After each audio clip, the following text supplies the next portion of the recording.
across the 18 countries who signed up to it originally, but there are actually 50 who may actually adopt it in the long run.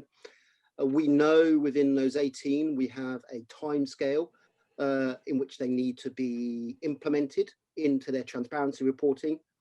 We also know that the first mover is going to be EMIR. The SEC has a form of the CDE in it, which goes live in November this year, but it's not the full-blown event. The first main implementation is going to be possibly the CFTC, which goes live in June of 2022, followed by a EMIR refit in March, April time of 23. We will also see ASIC, GFSA, MAS, and HKMA go live. So they're the really big hub jurisdictions with this common model for reporting. That's where the CDM comes into its own, because once we build this once, we can reuse it multiple times, because that, as PJ said right at the beginning, is the foundations. The foundations we never originally built.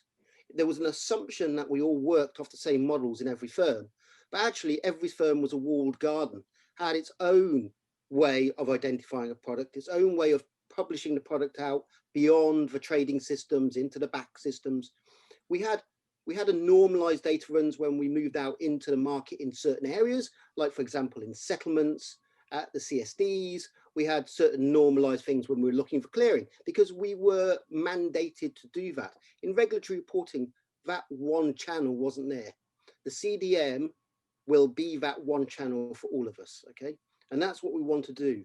The question is how we implement that. Do we bring in CDM into the bank and into the buy side, or do we take the outputs from the CDM and translate those into our own systems internally? But hopefully eventually we'll all coalesce around this, and there will be much less outliers for us to then look to investigate. Right, but in the kind of medium term, at the end of the process that started in December 2020, we're going to have a test pack